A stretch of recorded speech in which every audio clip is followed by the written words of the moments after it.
Yo. Welcome back to another episode of hdsportspod podcast. I'm your host, Dwayne. I am here with my guys, Smoog and Joe. And also Chubbs as well. What's up, man? Before we get started, few little housekeeping things. As you know we're going to get into, man. We're going to get into the divisional playoff recaps. Talk about, some interesting free agency moves that may be popping up. Coaches getting fired, coaches getting hired, coaches staying when they shouldn't stay. Talk about a lot of things, man. Also get into some Mount Rushmores as well, man. But before we get started, make sure you guys like, comment, and subscribe on the video, man. Appreciate everybody that comes in and listening each and every week. Gonna give you guys more and more clips. You guys really been rocking with the clips, so gonna get that out to you guys. Got a bunch coming this week. Especially talking about what we talked about on our last NBA podcast, which was overrated players of all time. And yes, you heard names like Giannis. Yes, you heard names like Kobe Bean Bryant, Allen Iverson.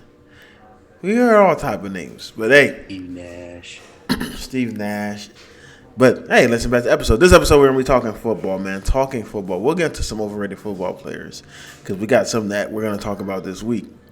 But before we get started, like, comment, subscribe on this video, download on the audio podcast platforms, and we appreciate you guys. So before we get started, Smooth, Joe, Chubbs, anything I want to say to the people?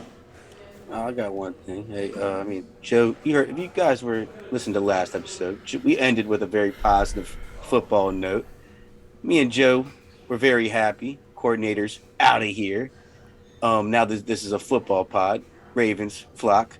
We prayed on it. It happened. Greg Roman out of here. I don't like that. I don't. We can start there if we really want to, but I don't like how all the Ravens fans are happy that Greg Roman is out. Greg Roman gave you an MVP season from Lamar.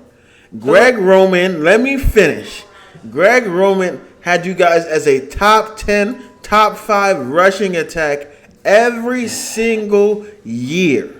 It's not Greg Roman's fault that the receivers you guys picked up weren't as good as advertised. It's not his fault. Hollywood went over, and guess what? He didn't get 1,000 yards. He got 1,000 yards of Greg, though. It's not Greg Roman's fault that Rashad Bateman cannot stay healthy, that he's injury prone. It's not Greg Roman's fault that Lamar Jackson is injury prone as well. It's not Greg Roman's fault. So what you Ravens fans need to do is stop shitting on Greg Roman. He had you guys as a top half offense in the league. You know who should be complaining? Me. My offense has been ranked in the 30s for the past 2 years, right? That is a worthy cause of complaining about. You guys complaining because your team is not executing. Yeah, I get you every here and there. He has some sketchy calls in games. It happens. It happens. Some offensive coordinators definitely do that. But the way you guys act like Greg Roman was the worst offensive coordinator in the world is absolutely ridiculous. And Ravens fans, Ravens flock, you guys need to stop it. He helped turn Lamar into the guy he is. He did the same thing with Colin Kaepernick. Now he went and did it with Lamar. And now you guys aren't appreciating him. You guys are not. It's not his fault that your guy is, like I said before, injury prone. Is it my turn? You can go. Is it my turn? I will say I'm going to give some positive. I'm going to tell why you're wrong about anything not being Greg Roman's fault. Without a doubt, Greg Roman could go down as the best run offensive coordinator, game plan coach of all time, either top 3 or of all time, because he's had the stats. And that's who you want to get rid of. Absolutely. Great. Ravens have always established that they are a good. Hey, don't cut me off. I'm going. Ravens have always established that they're a good offensive run team. That's what they're known for years. Roman's done that since he's got here. He had the first 2 years. It was okay passing stats for him. Lamar led the league in passing touchdowns. Can I go? Greg Roman's been in the league for 10-plus seasons. More than that. He's coached in the NFL probably more than 10, maybe even 15 as a coordinator or specialist. He's had 2 receivers go 1K the whole time. last year with Hollywood, and then Sammy Watkins with the Bills. The reason why it's his fault, Wayne, is he hasn't evolved his game plans. He's been strict the same. And I tell you this again and again, Steve Smith was correct. Greg Roman is good for you for the first 2 seasons, and then he gets complacent and predictable year 3 and 4, and his efficiencies drop. There is a clip out there on Twitter in the world. Steve Smith called this. It's his fault. It's his fault that he hasn't evolved his passing attack, his game plan. That's his fault. But without a doubt, he is a good run game offensive coordinator, but he hinders the receivers. And the reason why Lamar was what Lamar was the past couple of years with the receivers is not because of Lamar. It's because teams don't want to come to the Ravens because of Greg Roman's scheme. So, you're lying. Greg Roman had a 1,000-yard receiver because he had Colin Kaepernick, correct? Anquan Bolden had 1,000 yards. He wasn't with Anquan Bolden. 2013. He was not Anquan Bolden's coach. That was Jim Caldwell.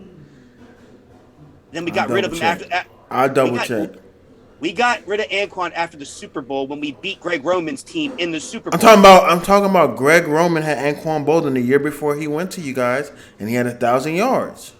What are you talking about? Anquan Bolden was on the Ravens for 3 seasons. What are you talking about? When Anquan Bolden was on the 49ers and had Greg Roman, he had 1,000 yards. Greg Roman left after the Super Bowl. All right, bro. That's what he's saying, bro. When Jim Harbaugh was gone with the 49ers, Greg Roman went to the Bills. From 2011 to 2014. So in 2013, Anquan Bolden had 1,000 yards. I'm looking at it right now, Chubbs. All right. So there was a stat last year that he only had one 1K receiver. And that stat was wrong. The stat was wrong. It was reported on TV.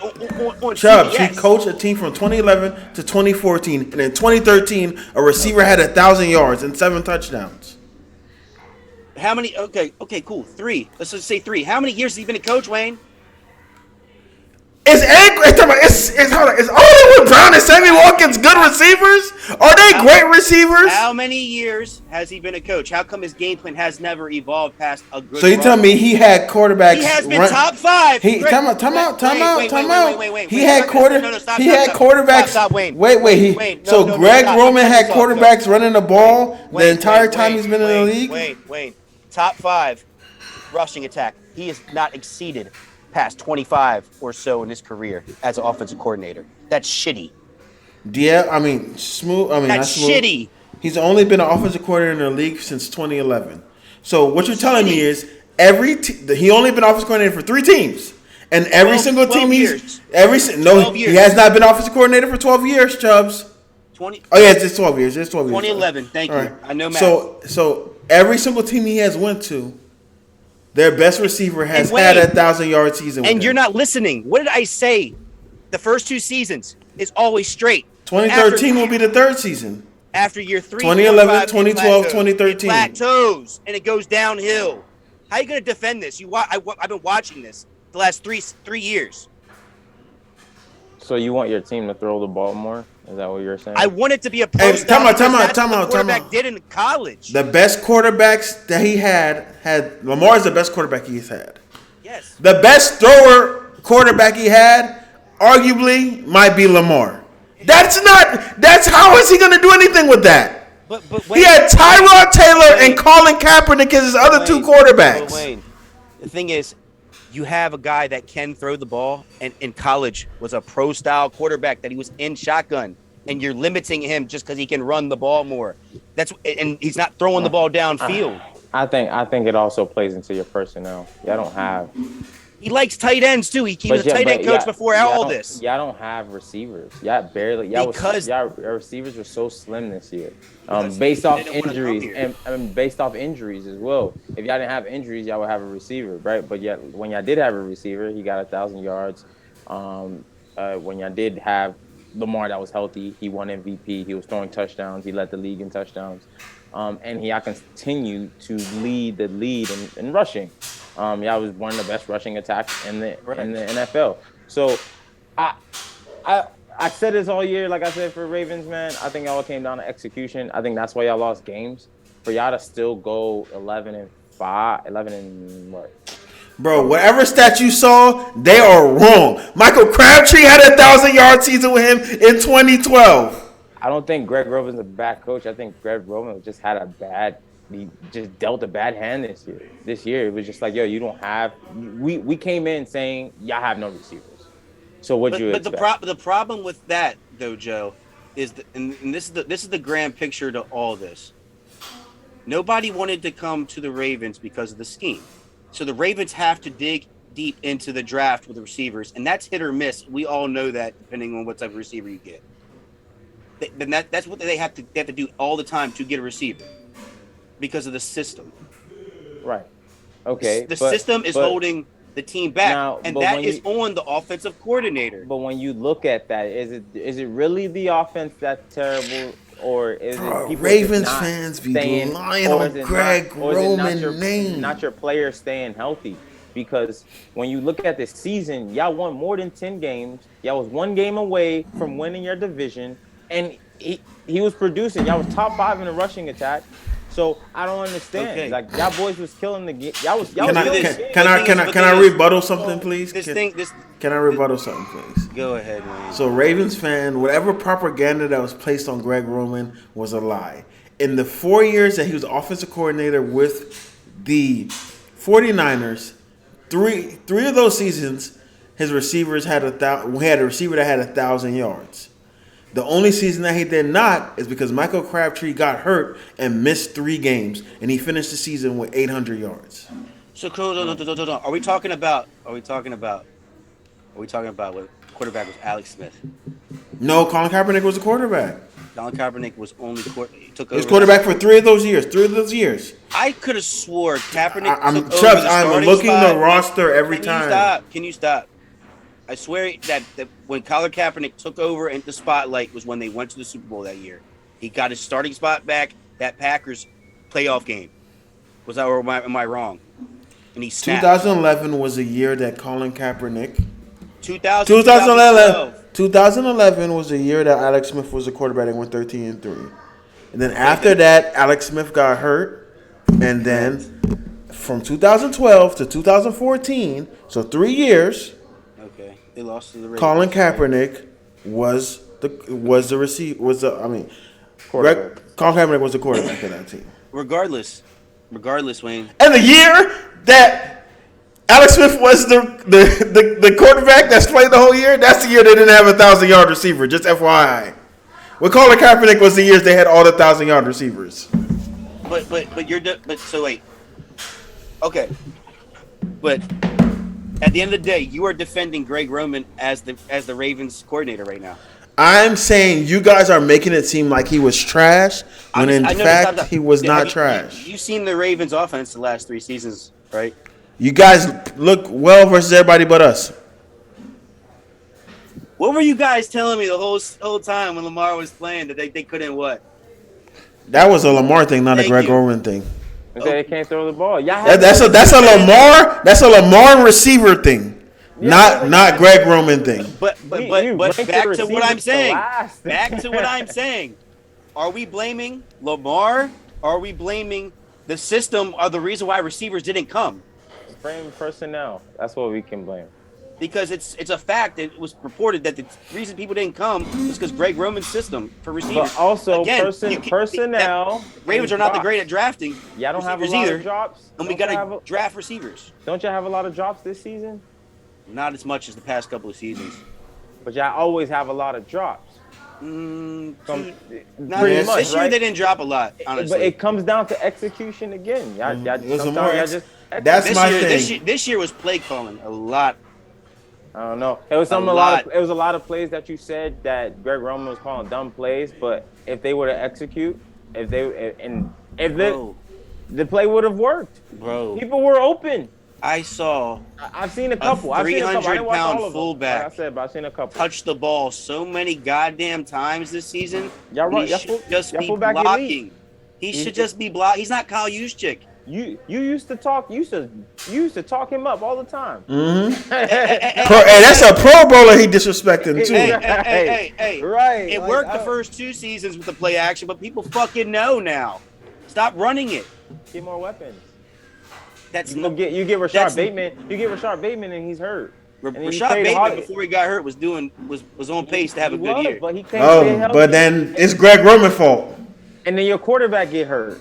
Like, come on. Well, I know that the Ravens can run the football. I need to see more of a passing scheme and be more balanced. You want them to pass the ball more. You just don't want his scheme anymore. That's all. Yeah. Don't say he was terrible. Just say you don't want his scheme. This year he was terrible. How? because you're supposed to be this elite of a coordinator, and you give. He's a running coordinator, and you don't give J.K. Dobbins the ball. Running the ball. You don't give J.K. Dobbins the ball. In his defense, J.K. Dobbins was injury prone most of the year. J.K. Dobbins, since getting back, was averaging 5. He was, yards. that was a missed call. I will agree with that. That he should have been giving him more the ball in the red. So I don't know if he's the one saying get J.K. in there as the running back coach. You may never know. It's him. It's him. All right. So. Dio, you got anything to say on the subject? Yeah. I mean, I do think. I mean, I see where you're coming from, Chris, because you do have a little bit more of a perspective in detail because you're a Ravens fan. But at the same time, I do think Greg Roman was a scapegoat. Past 5 years besides last year, y'all had a winning season. Y'all finished first or second in the division. Now you can literally sit up here and say with a straight face that if Lamar would have played this year, I probably would have won a lot more games. Championship right now. Yeah. If y'all have receivers, on top of having Lamar, it wouldn't have been an issue. However, y'all still had a winning record. And like you said, having Hollywood going over 1,000 yards, that's impressive because Hollywood's not good. So basically utilizing what he had and having a record that he did last year is something. I mean, saying that he's a decent play caller. I'm not saying that he's more than decent, Smooth. I mean, yeah, but like I said, we're on the outside looking in. Chris has a lot more. No, we're speaking without emotion. That's what we're doing, Smooth. No. I'm not saying he's not good or a great coordinator. You had a picture of Peter Griffin with a signal saying that was Greg Roman. You were disrespecting him. Y'all were literally one play away from making the play. I mean, winning that game, bro. And it's absolutely. It comes down at the end of the day. It does come down to execution. Lamar definitely would have executed a little more. Would have made plays, even if y'all didn't have another playmaker. But that was definitely the difference. One thing or the other had to give, and I think Greg Roman was kind of a scapegoat this year, but at the end of the day, he's gone. So moving forward, we'll see what the excuse is. He's going. He'll be in Washington. Mm-hmm. That's crazy, man. But all right, man. Let's go ahead and get to these divisional playoff games. And the first game we're going to start with is the first game that played this weekend: Chiefs versus the Jaguars. I think we all had the Jaguars here. Patty Mahomes finishes the day with 195 yards, 2 touchdowns. Everybody saw him get that high ankle sprain in the first quarter. I thought it was a knee injury, but he still was able to come out, compete, and, they definitely shot him up with something at halftime to make sure he was able to play. But what are our thoughts on, the Chiefs winning this with the humble Patrick Mahomes? And we can talk about the Jaguars or what we think they will do moving forward. Is it Patrick Mahomes or is it the system? Because Chad Henne looked pretty good. I'm just saying. I'm joking. But Chad Henne did look pretty good when he went in. So I don't know why Pat went back out there. But hey, that was a pretty good game to watch. I'll give Trevor some flowers. I've been shitting on Trevor a little bit. He actually, had a pretty good game, competed. The Jags have a bright future ahead of them. They're probably going to win that division for years to come. I think if they just touch up the defense a little bit more, and add a little bit, add more on to that offensive line they already improved this past offseason, that team's going to be problems. I think if you add I think a corner would be a pretty solid add for that team. Their D line is going to be vicious. I think they're fine. I think they don't really need to touch it this year. But add another DB to that defense. That's like a known DB, and I think that team probably might win that game. I ain't gonna lie to you. But Trevor Lawrence, Etienne, what you got out of Evan Ingram. I think you don't even really need to add on to that receiving core because that receiving core is producing with Trevor. That team's gonna be problems for years. They might even, yeah. So they're gonna be problems. Again, arguably a top 15 receiver on that roster next year. Christian Kirk balled in this playoff. I don't know if y'all have the same feeling, but I think he proved to everybody like he's for real. Because I didn't watch Jags this year. I don't know if you guys watch many Jags games. Watch a few. I mean, when they were on TV, but like you weren't going out of your way to watch the Jags game. I mean, I don't know. I will next year though, and I'm gonna be living in the area, so I'm definitely gonna be going to a couple of Jaguars games next year. So like, I didn't really see this from Christian Kirk. So I was like, playoffs. I was like, wow, he's balling. But I hope Patty's all right. He did show some goat shit getting up and playing the game. I thought he broke his shit. I was like, Byron Leftwich out there again, like he's in Marshall. Everybody got to carry him to huddle. Yep. But I am worried for the game going forward because I don't know how it's going to be now that he's not shot up in adrenaline where you don't really feel it. Oh, he's going to be shot up again. He's going to be shot up again, but how much is it going to affect his football game, like planting on that foot? Is it how like his throws, might be a little bit off. But I think he still got Travis Kelce. Still got, Juju making some plays. I know you hate that, but Juju is making some plays. I don't know. I hope he's all right because I want the Chiefs to go to the Super Bowl to lose to Brock motherfucking Purdy.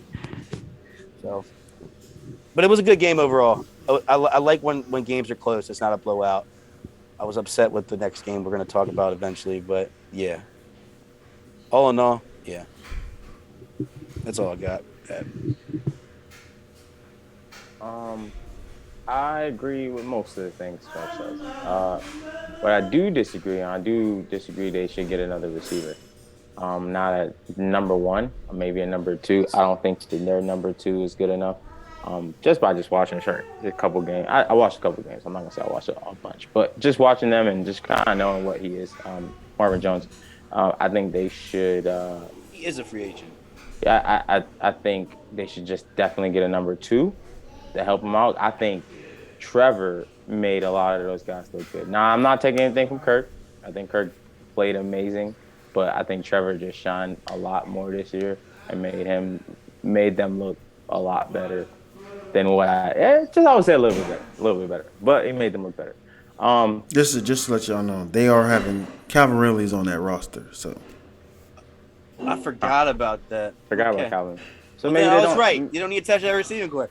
Maybe they don't need another receiver. Whoa, Christian Kirk's gonna not get. But at the same time, a better replacement. If they can find a better replacement for Marvin Jones, I think that will give them a type of Cincinnati receiving core.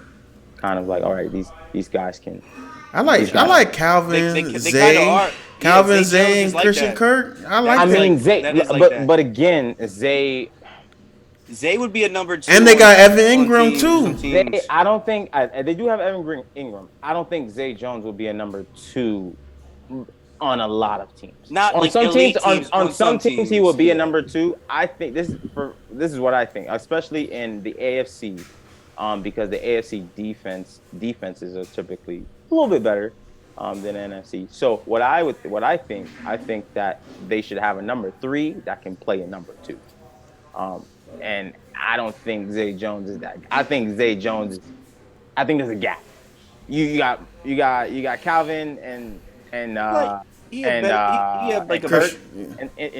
you put them together and you got Zay there. It's a gap. I think there's a gap. I think you got to close that gap a little bit more. And I think that will give Trevor, because Travis is playing great.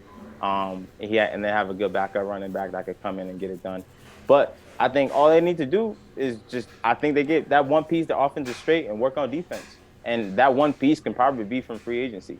So on defense, they just got to worry about defense, their defense definitely got to be on par, on at least close to some of the top defenses in the AFC for them to, at least for me to think that they can go out there and win a game. Not win a game, but win a championship and maybe go to the AFC Championship. Patrick Mahomes, GOAT. Guy is crazy. I can't believe it. Me and Wayne were talking when he was coming out, hopping on one foot. But what I think next game, I don't think it's going to be a problem. I think he's going to come in next game, and he's going to get it. He's going to get a dub, and he's going to do whatever he got to do to win next game, so he can get that extra week off, rest, play in that Super Bowl. And I don't think there's going to be a problem next week for him. So yeah, man, I think the Kansas City are fine. They're good. Patty's gonna be fine. If there's a high ankle sprain, I know people got over high ankle sprains in over a week. And in the NFL, I'm sure they got things that can make it work. But I think he's gonna be fine as long as he doesn't get hit too hard. So, man, the way the Bengals D line was sitting. Hey man, we gonna talk about that next. But and towards the end. But for me, I think they get Kevin Ridley. I think they'll be fine because I think Zay Jones is gonna be the number 4 option because Evan Ingram definitely had a career year. So I think going number 3. And also you got to remember Travis Etienne is definitely a dangerous person out the backfield catching the ball also. But maybe they do need to get someone else just to be like that 4th option. They fought. Great season from the Jaguars, man. Way to turn around from being the worst team in the NFL last year to being in the playoffs. That's one hell of a turnaround. Trevor Lawrence, very bright future. Chiefs. The thing that impressed me the most was how physical and fast their defense looked in the game. That was probably the most impressive thing to me, especially the pressure that their D-line was getting against an offensive line that's better than what they're going to face next week. So I really like that. As long as that defensive line can continuously get pressure, put pressure on quarterbacks, that's going to be really good because their cover guys, they're good, but they aren't the best. So they're average at best, if we're really being honest. So that's going to be huge for them to continue getting that pressure. And Isaiah Pacheco running the ball, the Chiefs, with his bum leg, they had to actually run the ball. And Pacheco almost had 100 yards this game. He had 12 carries for 95 yards. Jerry McKinnon had 11 carries for 25 yards. So ran the ball 30 times. That's only 7 less times than they actually threw it. So that's real good.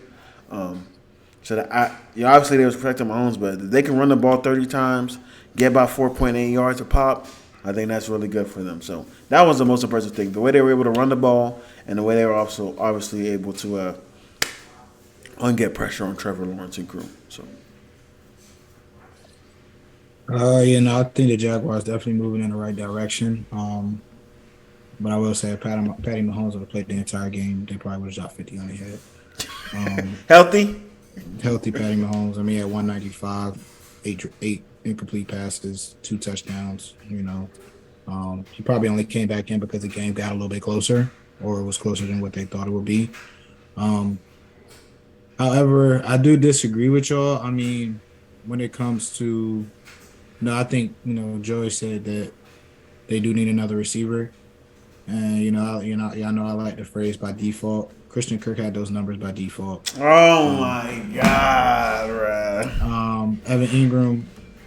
Anyone for the Jaguars, I feel like any one of those 3 receivers, Evan Ingram, Zay Jones, and Christian Kirk could have been a number 1 receiver, because they really didn't have.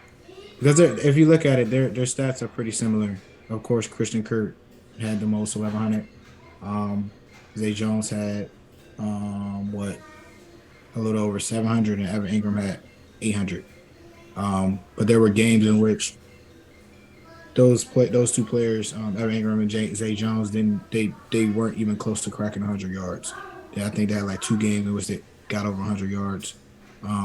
So they really didn't And again, that comes with the Jaguars being a young team trying to find an identity. So I mean, I don't blame them for that. As a whole, as a receiving core, I think they did pretty well with Trevor Lawrence, still coming back from last season. So I mean, I applaud them for that.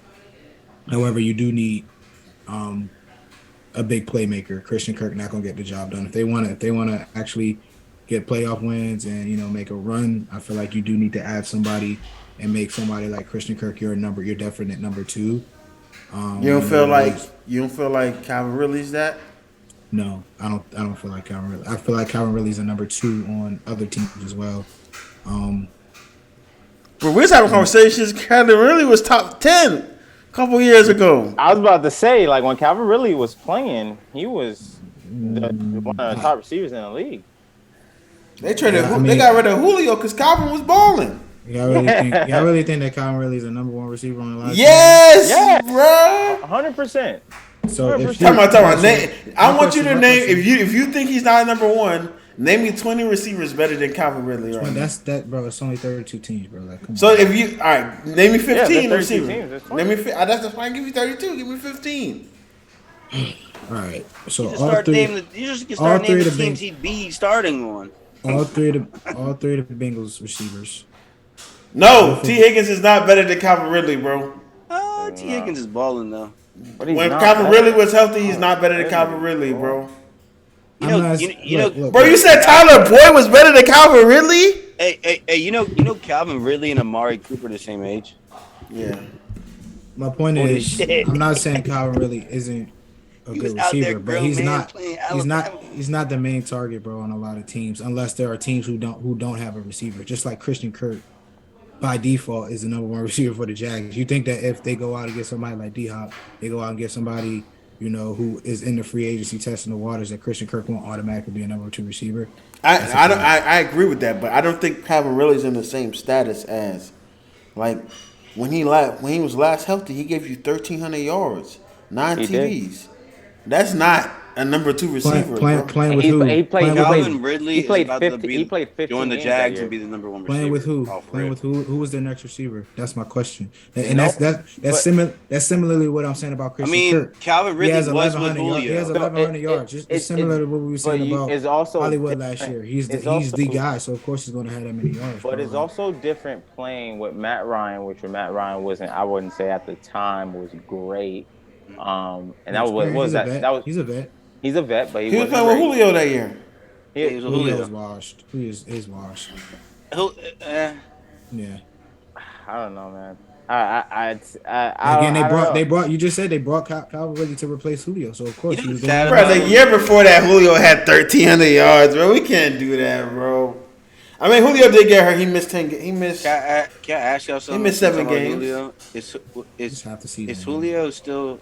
Let's not have to see this morning. Let's gonna be a Hall of Famer, or is he? All right, we're not doing that. Talking about what? Is he? He hurt himself, right?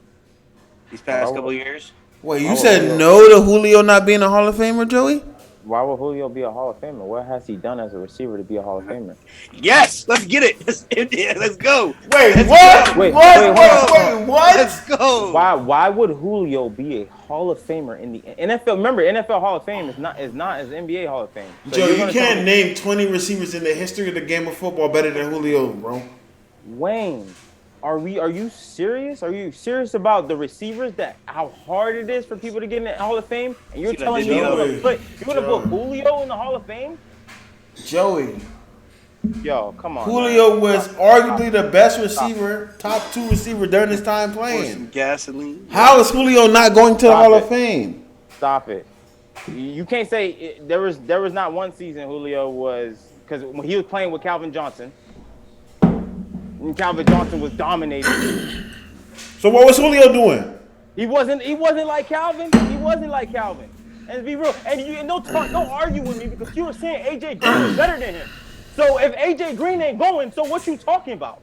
AJ Green fell off before, bro. So Julio fell off too. Bro, Julio had let me tell you Julio, bro. 1593, 1871, 1409, 1444, 1677, 1394. How Julio not going to the Hall of Fame? Why would he go to the Hall of Fame?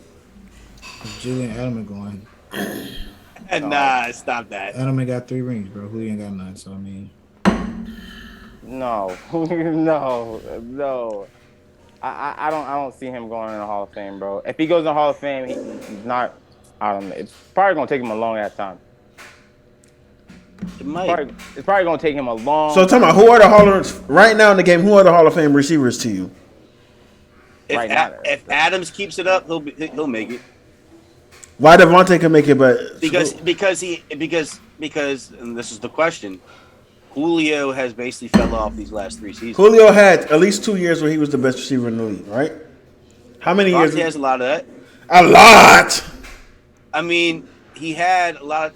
Last year. Some people say last year, and the year before that, when Aaron Rodgers went back to back, right? Is Ocho in the Hall of Fame? No. No, Ocho's not in the Hall of Fame. See, that's what I'm saying. I think Ocho could be one day, but he's not going to be. That's because of off the field stuff. Yeah, it's because of the last couple of years. That's because he headbutted his fiance, and he's getting. But I'm saying, like, I mean, Ocho ain't never put up numbers like Julio, so that don't matter. Like never. Maybe I'm wrong. A lot of people say he might go to the Hall of Fame. Yes, bro. Julio is a lock Hall of Famer. I ain't saying first ballot, but he's a lock Hall of Famer, bro. I think a ring would definitely help his case, though. that ship sailed.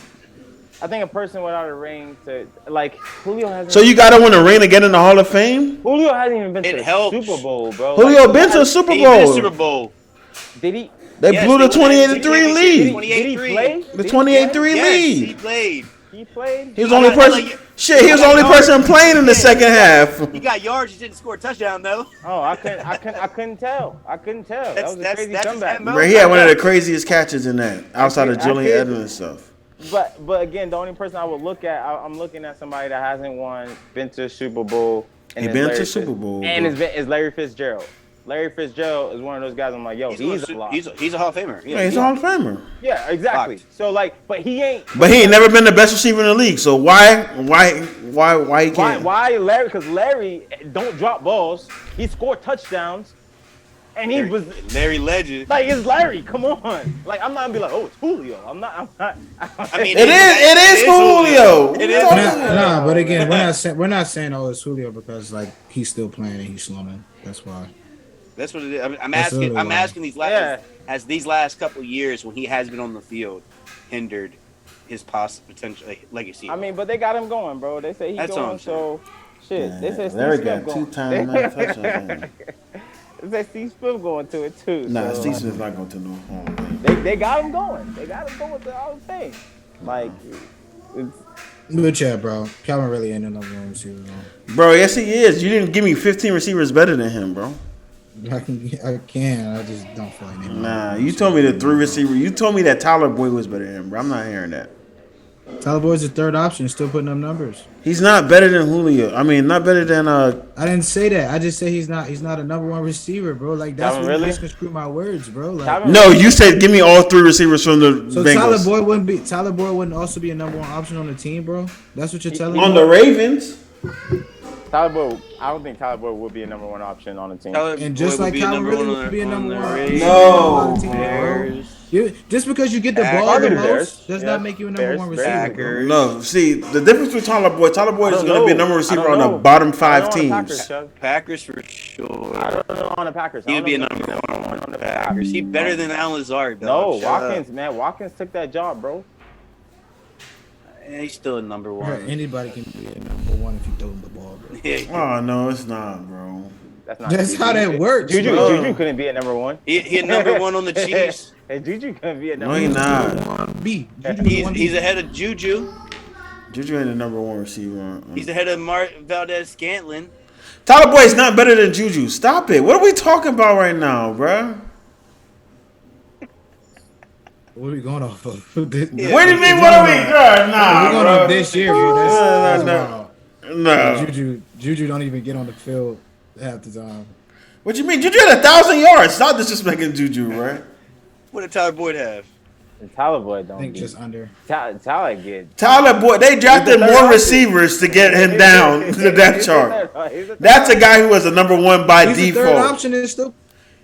Because he got Joe Burrows in that offense, man. See, there you go, bro. It's Burrow. What is it? Bro.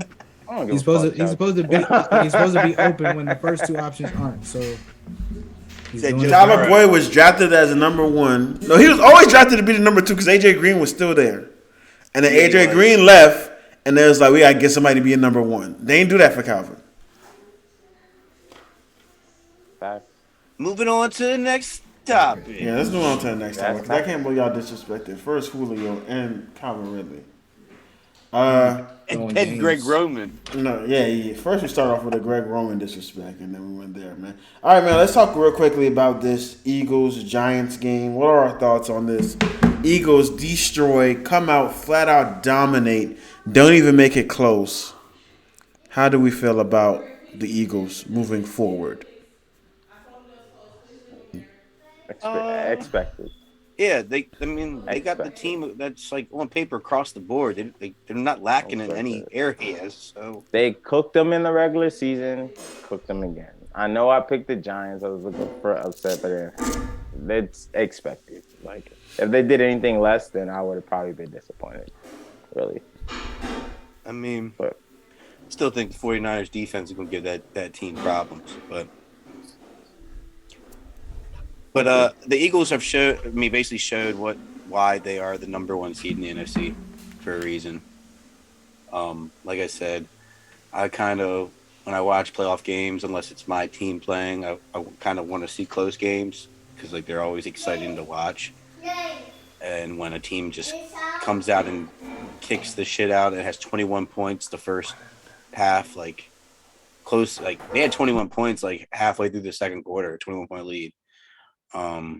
It's just sad to see because I mean, like I said, like Joe said, I wanted to see it kind of an upset because they had potential. They were playing good football towards the end of the year. Just when it comes to the Eagles, it's just like they don't have a good game plan against that team. And part of the problem is, and I mean, I love Wink. Wink is probably going to get some interviews just because of him being with the Giants for a year and the defense going to playoffs. But he's never had hasn't done a great job against mobile quarterbacks. Even though Jalen didn't like run a ton, but Wink's never had great game plans for those type of quarterbacks. And it shows what in the games because like it tends to be 2-score games when they play against a guy that can both run the ball and pass it well. So I guess if you really looked into it that much, you should have been as expected. This game could have went this way, but I don't know. I'm proud of what the Giants did. Giants made leaps and bounds. Oh yeah, for sure. Both their first round picks produced this year. So they have a good front office. They got a good head coach. Danny Dimes, that's going to be a question in the offseason, I think, but I still think he will be the quarterback next year for at least one more season. Sign Saquon back or pick up his 5th year. I know he didn't know what was going to happen, but you need to re-sign him. He is a top 5 running back in this league. But please sign him and then get him a little bit more help on that offensive line so he can really get going. You know what's crazy? Considering where the Giants were last year, they didn't really do much in the offseason but draft. They didn't pick up like big free agents. And Galladay. They resigned. Yeah, I mean, yeah, Galladay, but they actually released one of their best players. Yeah, they actually they just doubled down on their team. Like, nah, man, we're good enough. And they did some draft. They drafted some people. And they got a coach. And they got Brian Daboll, and that again, that's for me, coach of the year, bro. That man did phenomenal especially over him or Doug. Him or Doug or Shanahan, because you got to think about Shanahan. Well, Doug, like Wayne said, Doug took the team that had the number 1 pick, and then took them to the playoffs. But everybody have so many arguments because Shanahan had to work with 3 quarterbacks. Now he's going to the NFC Championship, and he's playing with the last pick, last pick in the draft. You know, so and then You got Dabo with how the Giants. I'm glad you know Brock Purdy. Yeah.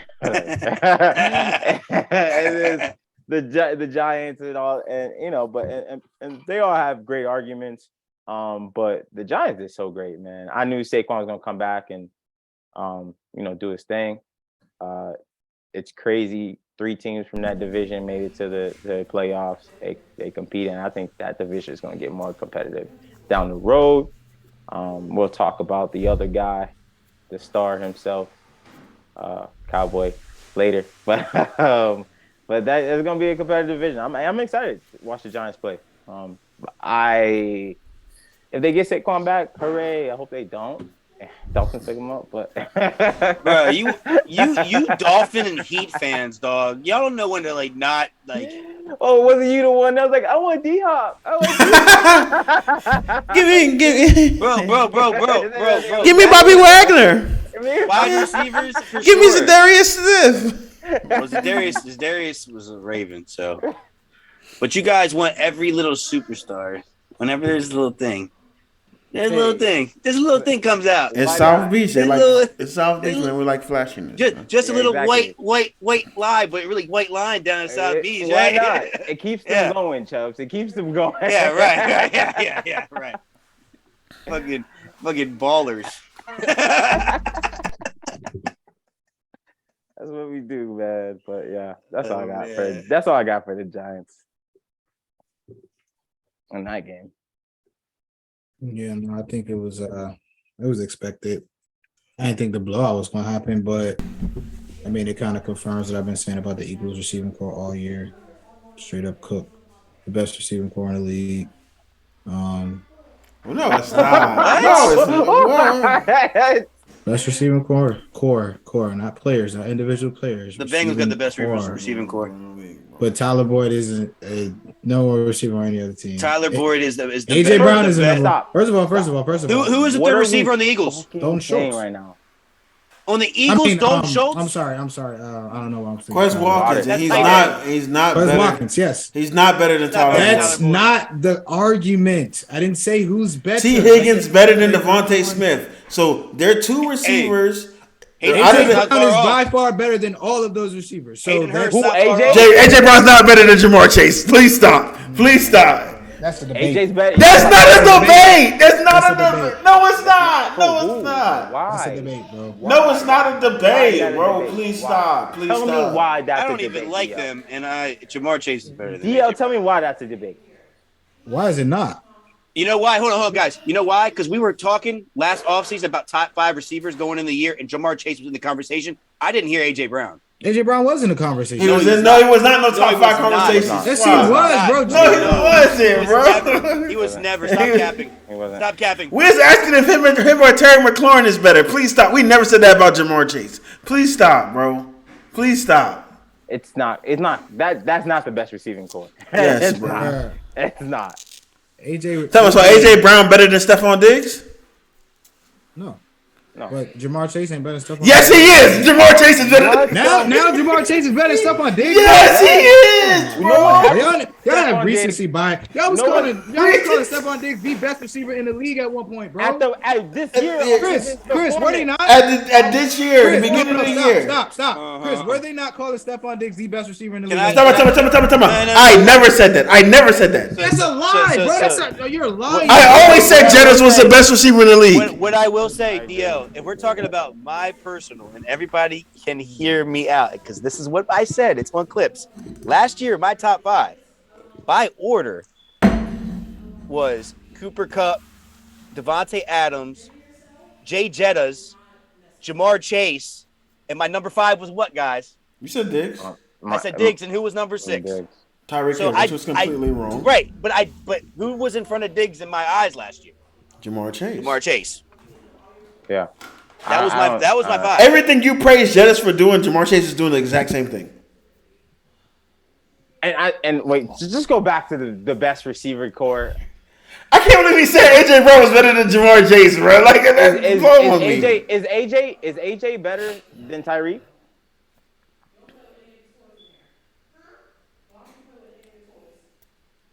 I'm asking you, DL, because you're the one that's. No, he's not. So is Waddle better than Devontae?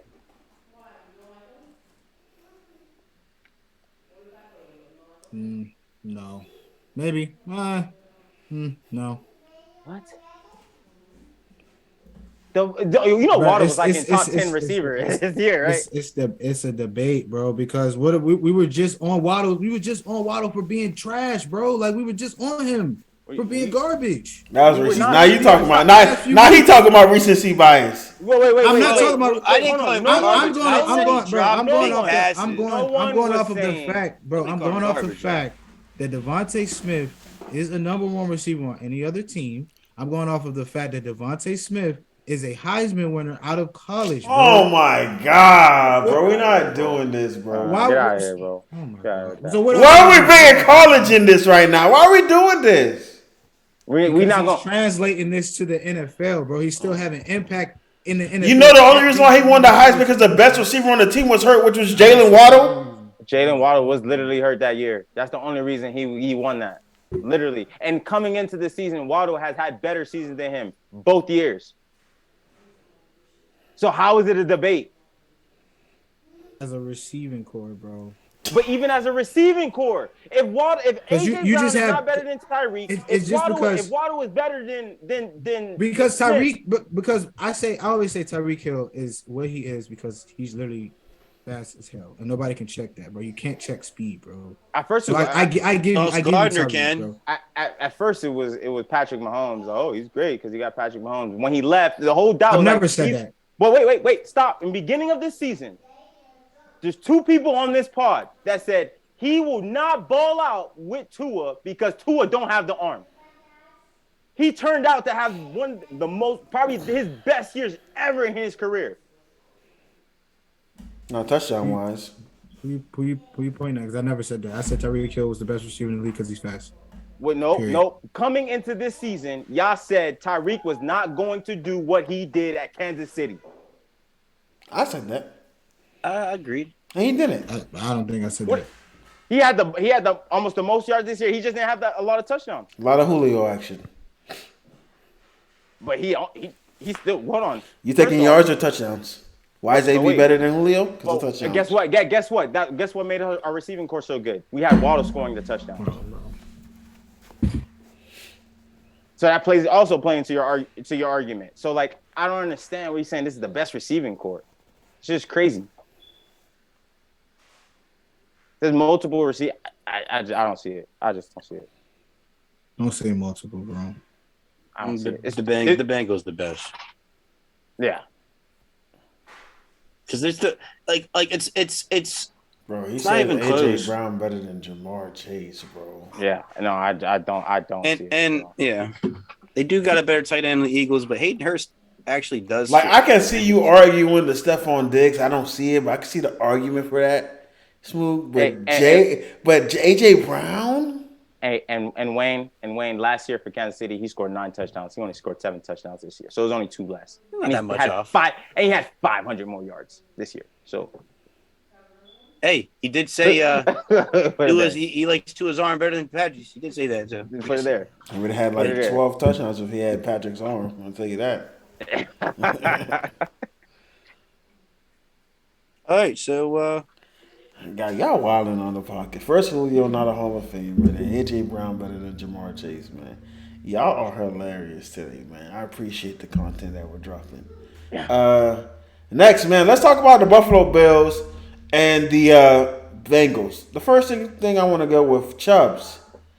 Apologies are in order to you. You need to apologize to Joe Burrow. I'm not apologizing to shit. Why are you not apologizing for calling the Bengals overrated? I still don't think they're that good. Now, denial is a river in Egypt. The reason why I do not think they're that good is the same reason I keep saying. Like, they had a dogfight with a backup a week It wasn't the backup, it was your defense who played them the best out of anybody this season. It's a divisional opponent that played them for the third time. I'm talking about the Bengals defense is overrated. They're not as good as people fucking are talking about. So what about the team? They have their defense, their offense carries them. They just held Josh Allen to 10 points. They always have, though. Okay. You saw my tweet. The only thing that is nice about that defense is that defensive line. They do have Bates on the back end. They have Hilton. Hilton's a great nickel corner, but he's very good at run support as a cornerback. Real quick. Other than that, what do they got? Just to rewind a little bit. Von Bell's good too. Because my comparison is so 15. far-fetched, right? Jamar Chase's best 2 seasons or whatever, his only 2 seasons in the league, still didn't have any better seasons than A.J. Brown. Just saying. And A.J. Brown had 900 yards and missed 4 games. When? Just saying. This season? No, this season, this season, A.J. Brown had a better season than Jamar Chase. Just Jamar saying. Chase got hurt. Okay. He played less games. So if you want to count Okay. Go Jamar. Exactly. Go to AJ's games. He got hurt. 900 yards and missing 4 games, bro. 35 touchdowns in his career. I understand Jamar Chase is still young. He still got some time, but come on, bro. Let's not sit up here and act like that comparison with Ryan Tannehill as your quarterback. He had to. He was the only option. By default. He had to. What happens when you're the only option? Derrick Henry. By default. What you mean? They still that takes pressure off of him. He had the best running back in the game. When you're throwing the ball, who you're throwing the ball to? It doesn't matter if you're running back. Joe Burrows have Joe Mixon. So what we're saying here. So he can always hand the ball to Joe Mixon too. Regardless, A.J. Brown still had better seasons. That's all I'm saying. This season is the only season he had better than Jamar Chase. That's because Jamar Chase got hurt. Jamar Chase got hurt. The first Jamar Chase 1 year in the league is better than the first 3 seasons of A.J. Brown. What are we talking about right now? Jamar Chase had 1,400 yards as a rookie. And Jamar Chase got hurt, and he still had 1,000 yards. He missed in his most recent season this year. A.J. Brown had 1,496. Jamar missed 5 games and had 1,000 yards and only 2 less touchdowns. So and A.J. Brown missed 4 games and had 869 with 5 touchdowns. He had more yards than him. He had more yards than him. He had more yards and missed more games. So. Again, y'all are making it seem like it's such a far-fetched. It is far-fetched, DL. It's far-fetched. But the stats are similar. The stats are similar. The stats are similar, though. They're not similar. We're similar. What a worse quarterback. He had the number 1 rushing game. He had the number 1 rushing attack in the league, and all they had to do was run play action, and he'll run bombs. Okay. So you always try to factor in like other. Bro, he never had over 80 yards and 80 receptions until this year. It was literally play action. Post, play action, bomb. That's what his catches were. So less receptions and a lot of yards? So that's yes, because it's play action, bomb, because you have 9 in the box and you have Derrick Henry. What are we talking about right now? His job is to catch the ball, and he's doing that, and now he's getting... Oh, my God, bro. Less than 80 catches, bro. He still has to have... Like, what are we doing right now? It's very far-fetched. He's not. I don't think he's better than him, bro. I don't see it. I mean, AJ's good. I'm not saying AJ's not good, but AJ wasn't in our top 5 last year. So, like, I mean, he probably in our top 5 this year based off what he was doing. He wasn't in our top 5 because he got hurt. He wasn't in your top 5 in 2019, 2020. Yeah, and the year before he wasn't. He wasn't. Like, it just, I don't know. And Jamar Chase wasn't even in the league. That's all I'm saying. We wasn't in the league, so we wasn't talking about Jamar Chase. We wasn't talking about year 1 AJ Brown. We wasn't talking about AJ Brown because he was hurt, bro. It's not why we wasn't talking about him, bro. You specifically remember this because we was arguing Terry McLaurin and Deontay Johnson with him, bro. We was just comparing because that's the tier he was in. That's the tier. No, we were just comparing them, bro. Like we were just comparing. But now we're acting like Terry McLaurin wasn't good in his first 2 seasons. We're not saying that. With Heineke. We're not saying that. We're not taking. But the tiers is different, bro. Playing with his college quarterback. There's gaps, There's gaps.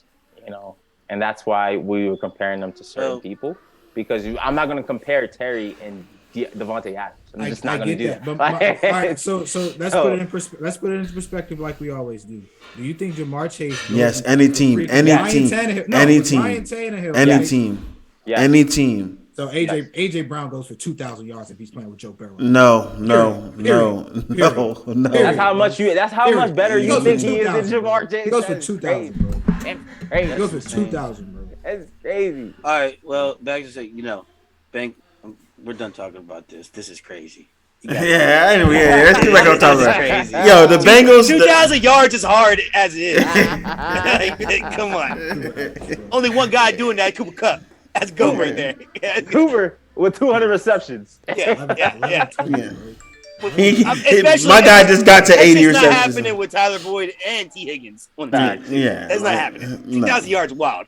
But, that's what I'm saying. And last year, bro, Jamar Chase didn't have them. Did he have them two receivers? Yes, he had them since 1,400 yards, and he missed games. He had them since he's been there. He didn't miss games last year. He missed like 1 or 2 games last year. Yes, he did. Miss some games last 17 year. games last year. No. Stop it. He got 17 hurt. games played. I'm looking at it. 17 games played. This year, he missed 5 games.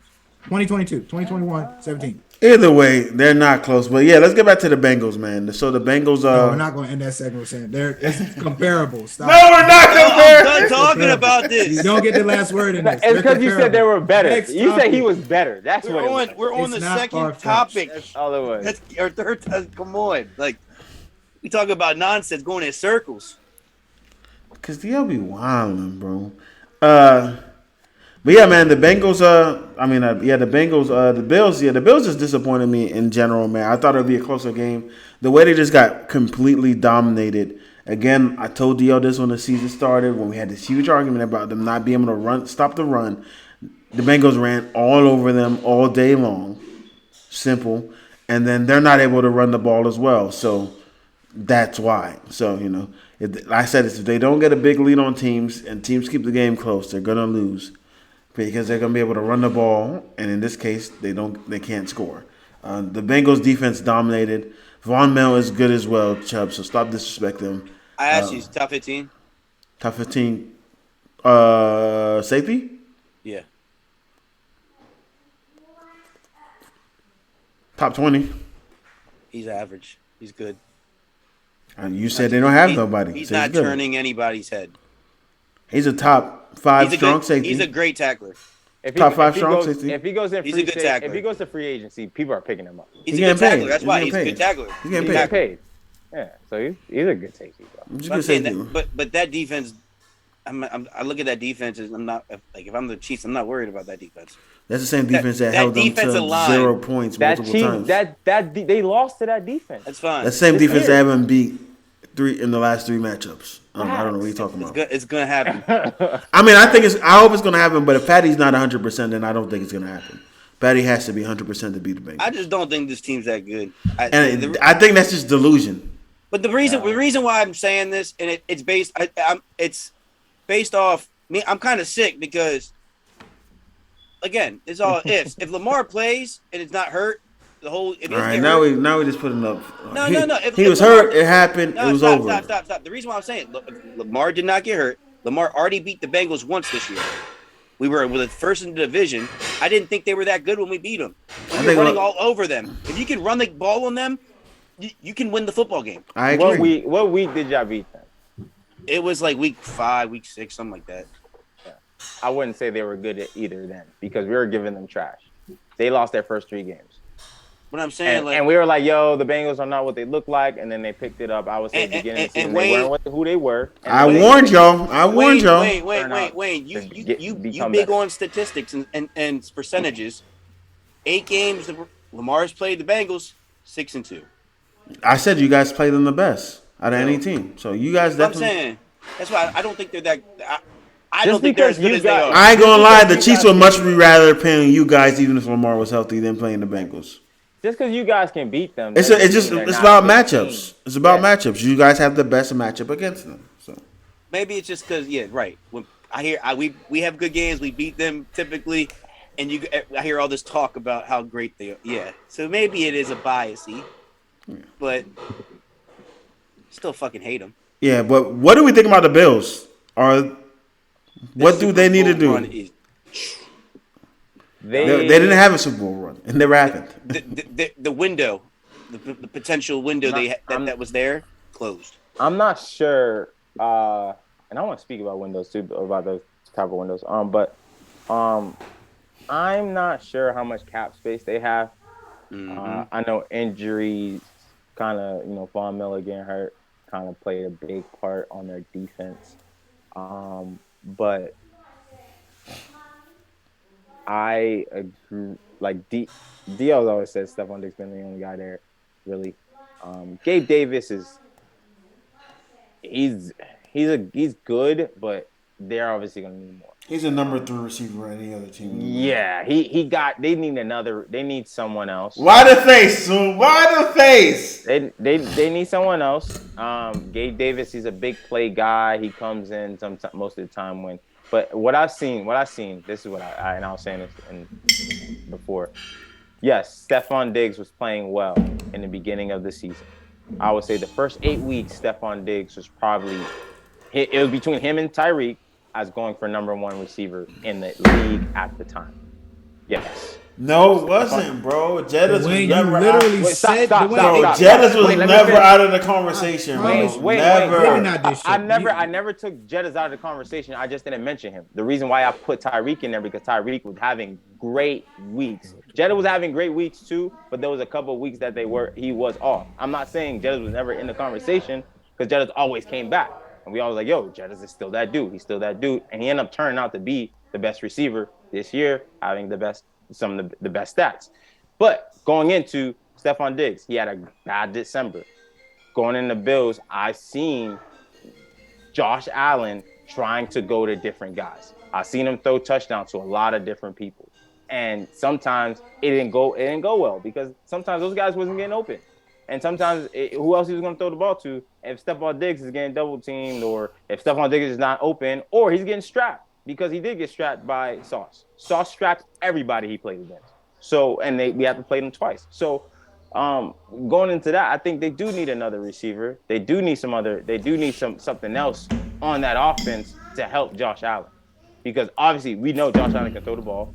We know he can be accurate. We know he can even run. Hillis with an arm. Right, but he just need another guy to throw the ball to. No, don't talk to me about Sauce, DL, because Sauce strapped everybody, even Tyreek. So 5 for 93 a strap. 5 for 9. He was running. He was running. I watched those plays. He was running, playing in the slot like he always do. Yeah, he didn't do none of that versus Sauce. No, yeah. DJ Reed, that's it. And you could look at Sauce stats. Sauce versus all the guys that he played against, Sauce only allowed 2 touchdowns, and it wasn't against him. And he didn't score any touchdowns against Sauce. No touchdowns. 5 for 93, but that wasn't against Sauce. You could go back and watch that play. Go back and watch the film. I watched Sauce a lot this year because in other words, he was getting the Cooper Cup treatment. He was running. He was running. Joe, that's what it was. He was running Sauce to get balled, open. I doubt you watch every game because you tried to tell me that Sauce was sticking Mark Andrews when he was not sticking. I never told you. You showed me the little statistic about people he shut down, and Mark Andrews was on that list for some. I did not. But what we learned is we can't trust graphics. Was Greg Roman? Did that ever come out my mouth that I said Sauce strapped Mark Andrews? You put a graphic up with Mark Andrews' name was on it. No, listen. I put the graphic. If I put the graphic, it was probably about how many people that he actually. His stats. It was other good names. There was other. So now you just putting out the one Mark Andrews name that ESPN put on there. Just you being nasty. Because he didn't even nasty. You being nasty. Yeah, but that wasn't a highlight of the graph, Chubbs. That wasn't the highlight. But my thing is, I never said that. So don't ever say I said that. That never came out of my mouth. Right. But what you can show me the picture, but I never said, "Yo, Sauce strapped up, Mark." That's the dumbest. Yeah, that's what I'm saying. Why would I say that? I'm talking about receivers. I'm talking about the number 1 guys that he played against. So Sauce this strap. We're not even gonna talk about December for Stephon Diggs. That nigga was gone. He wasn't there. He didn't even pass on the ball. He disappeared just like the Dolphins. He disappeared. That nigga was not there. All right, he was not there, and I think they do need help. The defense, they had some injuries on their defense as well. Safety, linebackers, and even D-line. Pretty much almost every position on the field. That kind of sucked for them too. But there was no reason for them to lose like that against the Bengals, especially coming into this season as contenders. It was just like as the favorites, actually. They were the favorites. And for them to lose that way, I was like, damn. And that window, I think that window is closing. There was never a window. There was a window. Made up. There's no way you're gonna say there wasn't a window. I never thought they could beat after the game that they had against Kansas City last year. That's my point. I never thought they would ever beat Patrick Mahomes. That is crazy. I never thought they could beat Patrick Mahomes in the playoffs. Okay, Chuck. I told you. You can put it down. Yeah, I never thought they could beat. Oh my God. I never thought they could beat Patrick Mahomes at any point. I never thought they could beat the Bengals at any point. Because why? I knew they didn't have a run game outside of Josh Allen. That's what they need. Until they address the run game and until they address having a pass rusher, because you can't only have one good pass rusher and then he gets hurt and then your whole season goes to shit. You need to have multiple people that can get after the quarterback that you don't have to scheme because they already don't blitz a lot. That's what they need. Their problem going forward, and Joe said it. Cap's going to be their issue because their cap wasn't. They just signed. The cap wasn't an issue before this year, but they just signed Von Miller to a ridiculous deal, which like $100 million deal. which hit the cap big time. So their cap is very small right now. So they don't really have much wiggle room this offseason. Yeah. They got to draft well. Yeah, got to. Questions. Can Sean McDermott, do they need to get somebody else to get them over the hump? Nah, McDermott's a good coach. I didn't say he was a bad coach, but is he able to get over the hump? He will. Well, define hump because he's been out-coached. He's been out-coached in the last three playoffs he's been in. Are you saying hump like Super Bowl? To the Super Bowl. Just to clarify, they have no cap space. They only have $1.9 million in cap space, bro. Yeah, I know it's small. They have nothing right now. So they're gonna have to cut some people if they want to free some stuff. That's why people don't think they'll be able. That's why people think Tremaine Edmonds is gonna be gone because they're not being able to afford him. You know what Bills were banking on because Von Miller alluded to it on Pat McAfee show that he was going to retire after this year. Von Miller said it. He said, I was going to retire after 1 year, and then I got hurt, and I got to come back. Favorites, you can be the wrong favorite. They went all out this year. That's what happened. They went all out this year. They said, yo, we're going to pay this guy mad money. We're going to bring him in, and we're going to be like, yeah, we got – because we were so close to beating Kansas City. We're so close. That's crazy part because they weren't so close to the Super Bowl at the end of the day. They were only so close to the AFC Championship. That was a second round playoff game. Right, exactly. But at the end of the day, you go in and you say, yo, we had a dogfight with a top team in the AFC, and we only lost in overtime. I'm like, yo, we have a chance to go next year. And then a lot of people betted on them too, man. But I don't know.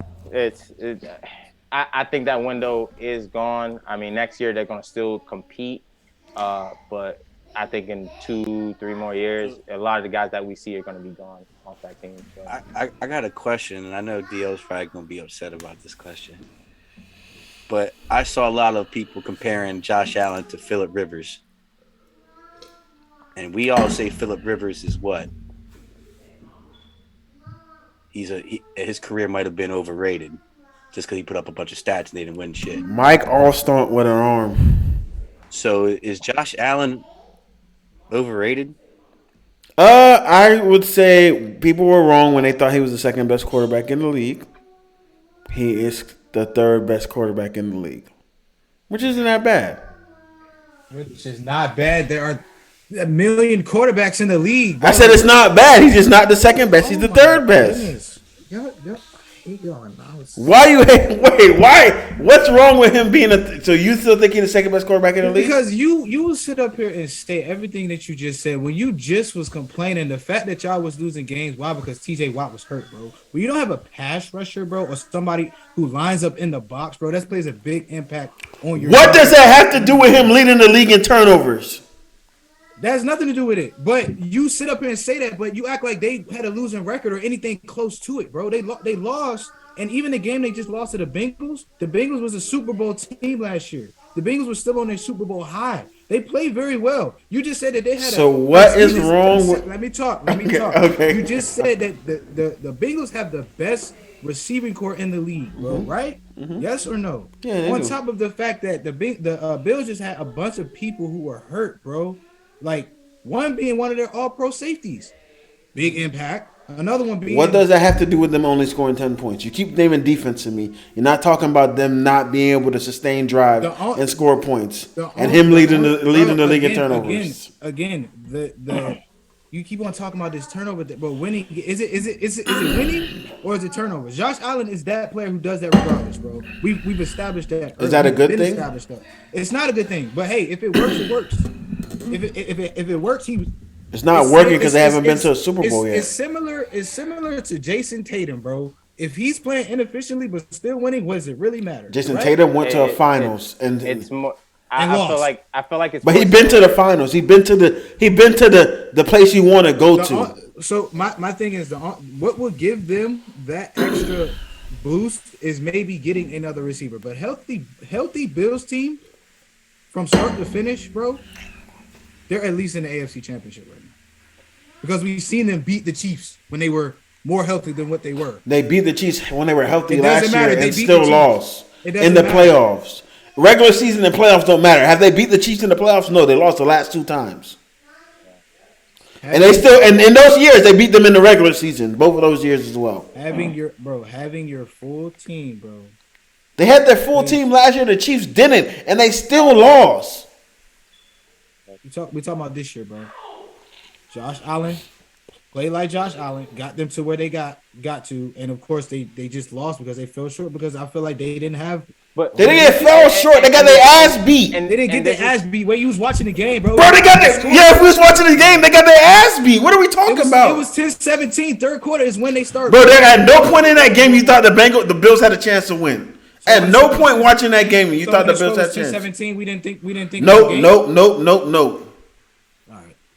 But so what I do want to say, right, is on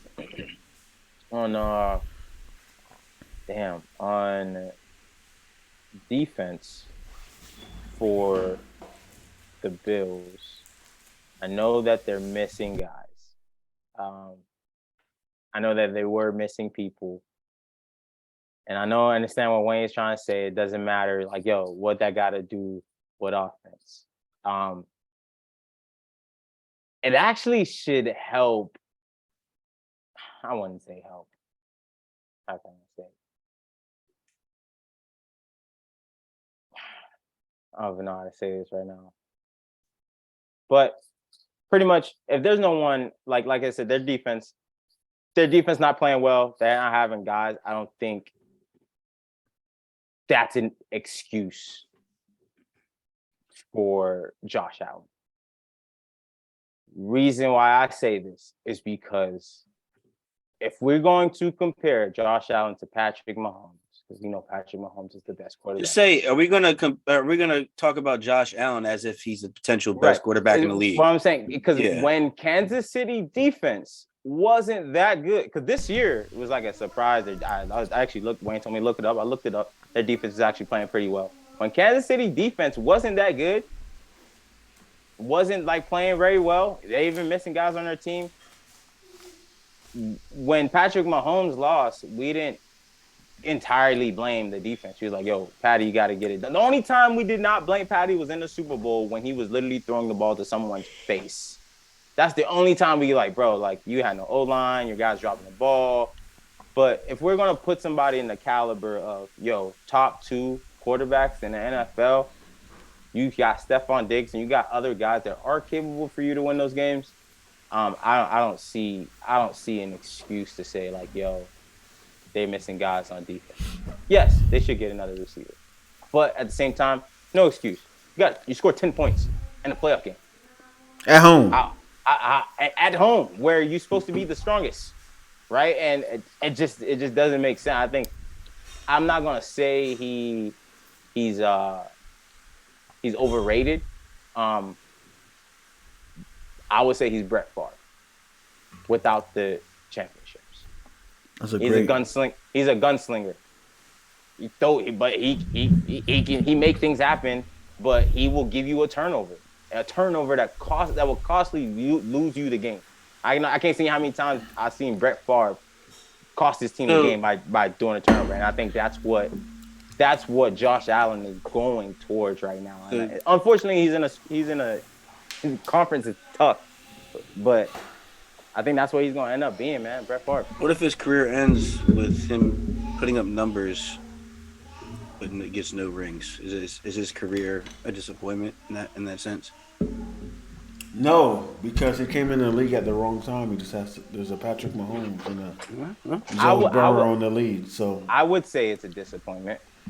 I don't expect Josh Allen to win any Super Bowls. That's me personally. The reason I would say it's a disappointment because of the hype that he has gotten. That's my point. So I would say that's a huge disappointment. Finishing like not even if he doesn't even go to the Super Bowl. Yeah, if he doesn't make one Super Bowl. If he doesn't make one Super Bowl, that's a huge disappointment in me because watching him, because you can't deny Josh Allen's ability to play. You can't deny that. Like he's a great quarterback. You could take him from 2 and make him 3, but he's still great. I'm not saying that. Just the other 2 quarterbacks are better than him. Yes, but so why wouldn't that be and they are on better teams than him. For him? Why wouldn't that be a huge disappointment for him not to even go to a Super Bowl? Are we disappointed that Phillip Rivers ever went to the Super Bowl? Because I don't think anybody ever thought Phillip Rivers was going to the Super Bowl. I think he's better than Phillip Rivers. I won't call Josh Allen Phillip Rivers. I think he's way better than. But there was 2 quarterbacks in Phillip Rivers' class that were better than him. Yeah, but I don't think Phillip Rivers' ability to play football is better than the ability of Josh Allen to play football. But I'm not talking about. I'm just saying Phillip Rivers had 2 quarterbacks that came in around the same time as him that were better than him, right? Yeah. One was in his conference and the other one was not in his conference. Now we got Josh Allen, 2 quarterbacks around the same time as him that are better than him, and they're both in his conference. So the chances of him actually beating, he would have to beat both of them in the postseason, which I think is very unlikely. I think I believe with the right team he can do it, but he gotta have the team that Joe Burrow's has. That's what he needs. He has to have a running back, at least 2 good receivers, and then he could beat those guys. If those guys have got the same things they got now, I don't think if the playing field is always going to be even, then I don't think he's ever going to beat any of them. So their team will have to be substantially better than those guys' team. Like he would have to be on the Eagles for me to pick him to beat those guys. So you're telling me that's crazy. If it's on even playing field, and say he on even playing field, we go 10 years, even playing field. You don't think he's going to the Super Bowl one time? I don't think he will. He will have to beat one of those guys twice, and I don't think he will ever beat any of those guys twice in the postseason. I can't agree. I cannot agree with that. I can't agree. Why is it trash take? Because if Joe Burrow was playing with the Bills right now, you think if Josh? I just said even playing field, bro. Like what are we talking about? I said they're gonna be on the even playing field. Listen. When I do this, we're talking about Josh Allen not having. He's still having an impact. He's playing like Josh Allen because he has only Stephon Diggs. You said they don't have a run game. You said his next best receiver is freaking Cole Beasley and Gabe Davis, bro. If Josh Allen had Tyler Boyd, T. Higgins, and Jamar Chase with Joe Mixon as his running back, bro. Why would he want Jamar Chase if Stephon Diggs is better? I'm asking a question. If he had Jamar Chase, Tyler Boyd, and T. Higgins with Joe Mixon as his running back, Josh Allen wouldn't be a Super Bowl contending quarterback? Of course. What does Patrick Mahomes and Joe Burrow have? Likewise. They have the same exact thing? Then no. No. If Patrick Mahomes had only Stephon Diggs on his team, he would be a Super Bowl contender. With that, he only got Travis Kelce in the Super Bowl contender quarterback. I'm asking you a question, yes or no. Stop redirecting the question. If Patrick Mahomes, it was Patrick Mahomes on the Bills, there'll be a Super Bowl contender. I could probably give you Patrick Mahomes, but if Joe Burrow had Stephon Diggs and that's it, Gabe Davis and Cole Beasley on his team, he would be a Super Bowl contender. Yes, because I just watched him go to the Super Bowl with the worst offensive line in football. Next topic. Let the fans eat you up on that one. Joe Burrows is going to the Super Bowl with this bill. You not letting me, like, you don't let me finish. The reason why is because Joe Burrow probably reads the field better than any other quarterback in the league. He can get his progressions fast enough. He's not going to stare somebody down. He's not going to predetermine where he's going to go. He's going to go through his progressions, hit him. The only way you can be a quarterback that good and make it to the Super Bowl with a terrible offensive line is by being very precision, being very Brady-like, going through your progressions really easy, really fast. Right? That's why I believe those guys with any other team. Mahomes is more. He's gonna make shit happen with his feet to get guys open. When Josh Allen Take Patrick Mahomes out. I'm talking about Joe Burrow, bro. Yes. Even I just watched Joe Burrow go to the championship with the we'll Wolves line. Eat you up on that one, bro. That's cool. Joe Burrows don't run either. Because you're telling me if Josh Allen had Joe Burrow goes through his progression, doesn't find anything, he can still run the ball, bro. Joe Burrow. The thing is, Josh Allen doesn't go through his progression. He doesn't have. How are you a runner? He has one progression. Stephon Diggs, and that's it. Bro. You have multiple progressions, bro. Also, Knox is definitely getting. Jamar Chase is out for 5 games, and Joe Burrow was still eating, bro. Dawson Knox definitely gets because he had a best receiver core in the league, Dwayne. That's what you just said. But Jamar Chase is gone, so then Stephon Diggs is better than any other receiver on that team. So when you only have to worry about Stephon Diggs, but it plays a big role. Before Isaiah McKenzie went down, he was getting targets, DL. Yeah, and they was winning. And Jamison Crowder too. And they were winning. They were still winning. I mean, yeah, they were still winning. And then when they played teams who would target or who would just put Stephon Diggs in a box, as you would say, or lock him up. Getting in a box when you hide in a slot is crazy. Let's get to the next topic. I just know how we're excusing 265 and an interception. He threw 3 interceptions and 3 touchdowns in this postseason. Like, what are we talking about? Had 4 turnovers. No, he had 5 turnovers this postseason. Yeah, 4 of which led to touchdowns. You gotta take care. He's getting blitzed with no other option, bro. So again, but if somebody blitzing, that means you should be able to read that if you're a quarterback. Who is he reading? Cole Beasley? Oh, now this, bro. Wait, Cole Beasley can catch the ball. Let's not act like he can't catch the ball. He came off the couch and scored a touchdown. That's being nasty, bro. Like Dawson Knox is like a top 10. He said, "Hold my beer." So the only other reason is that these guys are getting open, right? He's not reading the field fast enough. He's not reading the field fast enough. Okay. I do think Josh Allen make bad decisions. I think that's what Joey, there's no think about it. He makes bad decisions. But he doesn't make bad decisions like this guy Dak Prescott. Let's get to this. Joey, I'm just here to let you know. Kirk Cousins on the Dallas Cowboys. That is who he is. Doesn't play well in prime time. Well, you guys got fluked.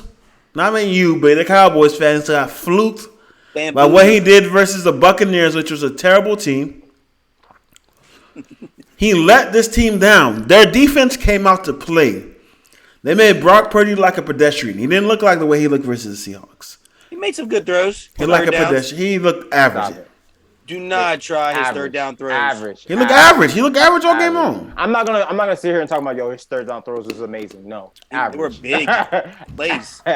He made the throws when he needed to make the throws. He looked like big plays. He looked like Blake Bortles during the average game, Chubbs. Average game. Blake Bortles during the Jaguars run. As a starter. That's what I'm chopping it up as. Average. C+. That's what he got. But it's clear as day that Dak can. Time out. Minus no turnovers. Dak. Do we think Dak can lead the Cowboys to the Super Bowl? No. Dak stinks.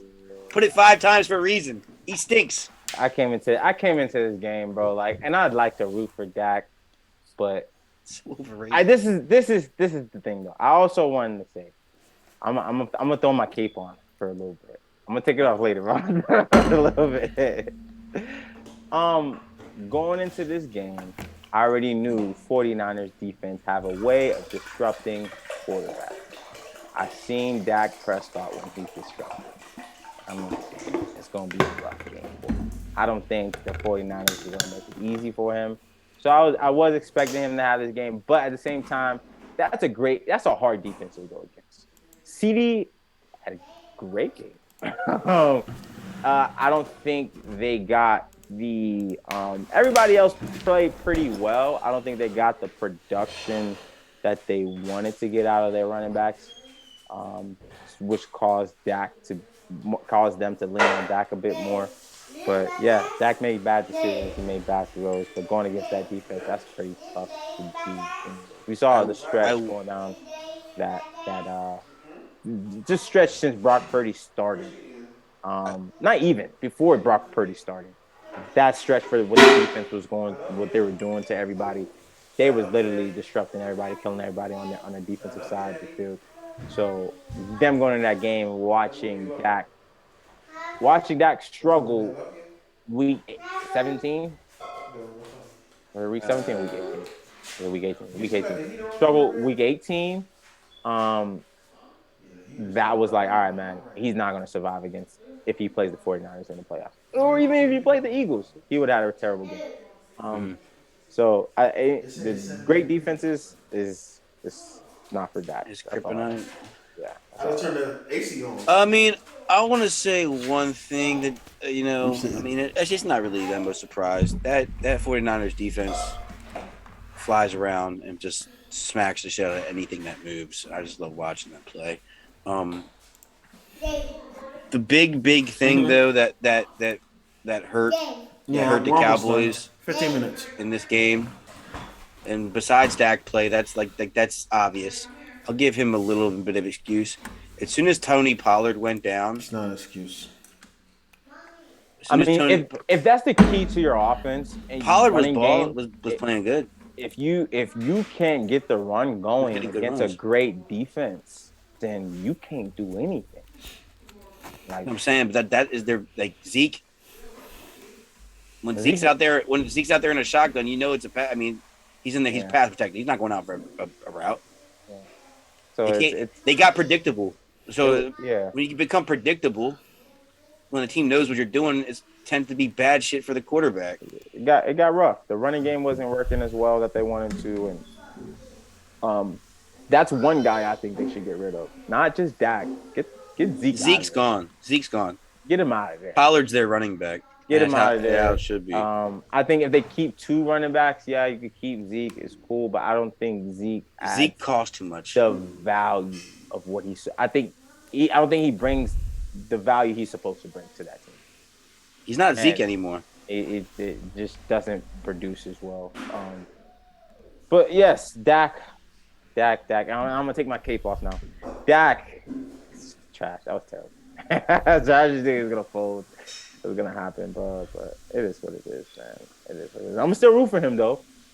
Wherever he goes, he could be a backup for the Dolphins. Okay? Hey man, y'all disrespected. With a shared backfield, Zeke still had 12 touchdowns, 876 yards. Tony Pollard is a better running back now. I do agree with you guys. So maybe Zeke isn't what he's worth. But at the end of the day, Dak Prescott has to be put in position like Brock Purdy or Jalen Hurts in order to win the championship. Dak Prescott threw 2 interceptions. The first one, I don't know who he's throwing it to. He also missed a couple touchdowns as well. But obviously, CeeDee Lamb was eating, but then they took away the middle of the field. And to take away the middle of the field for a receiver without the DBs or the safeties, but just strictly your linebackers, like Fred Warner dropping deep third on CeeDee Lamb in that play was just crazy. He's the best linebacker in the league, without a doubt. Said that earlier this season. I got pushback, but I think we all can agree that he's the best linebacker in the league, without a doubt. He didn't get the award. You said what? There's a Biletnikoff linebacker award for pros, college, and high school. Roquan got that award this year. Yeah, is Roquan better than him? Not a better pass coverage, but he's a better linebacker than him. Don't ask. No, but Roquan's too. Okay, just had to clear the error there. But yeah, that's how my thoughts are for Dak, man. I don't think this team can ever win a Super Bowl. Obviously, trading Amari Cooper was definitely a bad decision because they could have used him yesterday. CD was doing everything in the world for them and wasn't good enough. So, but also, we also got to remember Dak did come off an injury. Come on. You know what I'm saying? So, he probably wasn't 100%. No, Joey, stop it. Come on. How long ago did that injury happen, Joey? Stop it, please. 2 years ago. It wasn't 2 years ago. No, he got injured this year, but he played 8 games since then, Joey. Stop it. Yeah, but it was. Everybody's hurt around this time of the year. I'm not hearing that. No, I'm just saying he came off you talking about the thing that happened this year. Yeah, man, he came off an injury, man. Nah, bro, stop it. Bro, it wasn't. Nah, yeah, that's a cop. And wait, first of all, the injury didn't happen 2 years ago. The injury happened last year, and he came back this year. The ankle? And he got hurt again. Talking about his fracture. The ankle was 2 years ago. 2 years ago. So he played a full season last year. Yeah. Yes. Remember, they couldn't get the playoff in 13 seconds, but the Chiefs were able to get down the field in 13 seconds. Yeah. That's obviously he tripping. But Smooth, then he did something this year. You got anything he was you still want to hurt, say? bro. He was still hurt, bro. Yeah, Dak sucks, bro. Why does Dak suck and he only has CeeDee Lamb, but Josh Allen don't suck because he only got Stephon Diggs? Schultz. Because Dak has sucked for the past 3 years, bro. What are you talking about? Don't do that, bro. Don't do Dak that. has not sucked for the last 3 years. Don't say that. The only criticism I take for Josh Allen, bro, is there was something that kind of like made me mad, bro. I was watching another podcast, bro, and they was trying to compare Josh Allen to Cam Newton, bro, and that made me so mad, bro. Yeah, and that's the only time I was. Wayne said he's the white candy. I was wrong. I was wrong about that. Cam Newton took Devin Funches and Ted Ginn Jr. to the Super Bowl. So Dak sucks, bro. Dak stinks. He had a bad year, bro. He stinks. He's just Kirk Cousins on the Dallas Cowboys. You know, that's all he is. He's an average. He's an above average quarterback. That's it. He's not worth a max contract or whatever he get paid. Jerry Jones is ridiculously. Jerry Jones doesn't know what he's doing when he's paying that much. Did you see what the Dallas Cowboys Twitter tweeted? Yes. They are sent so soft. They're the softest organization. They tweeted. They have better players, basically. After being knocked out of the way, did they delete it? I think they might have deleted it. People were clowning them. Yeah, hold on. Donovan Mitchell was doing it. I saw. Oh, he said the 49ers had more weapons than Cowboys going into the game. With the losses, Tony Pollard definitely had way more ammunition in the second half. What else they said? Dak Prescott gave away the ball twice in a narrow loss to the 49ers. In the matchup, the Cowboys had a chance to win if they didn't against all generated self-inflicted wounds. Yeah, man. I did forget that. I did want to ask you guys, how do you guys feel about Diggs storming out of the Buffalo Bills locker room before Coach can talk and everything? Bro, he's a drama queen. I don't care if. Bro, Chris, stop, bro. Bro. To say, oh, he's lost. He's tired of losing. He's tired of losing. Why you give him a cop out for that? We don't ever get mad. We don't ever get mad at LeBron for storming off the court when Russell Westbrook does some bullshit. Bro, so let's have. He ain't LeBron though. He's not LeBron. He ain't Bron. We don't get mad at Brady for slamming iPads and stuff on the. But trying to leave the locker room before the coach can talk to y'all after the game is crazy. It's a playoff game, bro. It's a playoff game. It's been going on for weeks. He's supposed to be a leader, though. This is not. Yeah. And that's leading. You don't think he's been a leader? That is toxic. So in that locker room doing that shit. Duke Johnson had to go grab him, the fucking third string running back. This is defining who he is as a player and as a leader, bro. Because he's mad that he lost a playoff game again for the third year in a row, and not getting the ball. Well, there's also videos coming out of him snapping on Josh Allen. On the sideline, and Josh Allen not responding. Josh Allen wasn't responding back to him. And that leads to them losing. That leads to them whatever they lose to the game, and he goes and he leaves without talking to anyone, addressing anyone. That's an issue. I like Diggs. But that's an issue, though. You can't say it's not an issue. You can't say, "Oh, we're going to just." Bro, and it's either bad that he left, somebody got him, he came back, and still ended up leaving. He didn't want to be there before the coach even said anything. Let that man leave. You think he gonna get in trouble for it? No. Because why? He was just mad he got strapped. That's all. Yeah, I mean, he got mad. He just got strapped. Man. That's it. For Diggs to be whining, he had the most targets on the team. He got strapped. He had 10 targets. And about time. The end of the. Not about time. Don't say about time. About time. Don't say about time. But you were just saying that he hasn't been getting targeted for the past 8 weeks. I didn't say that. I said he was getting strapped. That's what I said. I didn't say targeted. Strapped. All right, man. Let's give our predictions for these AFC and NFC matchups. 1,400 yards is getting strapped. I don't understand what y'all. I don't get it, man. I really don't. I just don't get it. They have 1,500 yards this year. I got you, bro. That's 1,500 yards. No, Dio, don't ignore that December stretch, bro. But is it more so Josh Allen not making reads? No. It's a mixture of both. Because his first read is always Stephon Diggs. So what are we saying? All right, man. Who do we got in the Bengals versus Chiefs? Time out. I just want to make one last point. 108 You're receptions. saying all this shit, but where was this energy when Cooper Kupp was getting the only targets? He was the guy. Why isn't Diggs doing this? Whoa, get him. Wait, what? Say that again. Why is he not by default today? Why is he not by defaulting like Cooper Kupp did last year? By being the only guy. What do you mean? Because Cooper Kupp had 300 targets last year. What are you talking about? But that's not what I'm saying. Wayne understood the question. He's saying if there's no other good receiver on the Bills, why is he getting 300 targets? Because he's playing that. Wait, what? Don't say because he's playing outside. You said why isn't he getting more targets because he's the only receiver on the team? That's what you said. That's what you're asking? Yeah. That's what you said. That's what I'm asking. Based on your logic, why is he balling out more than he is?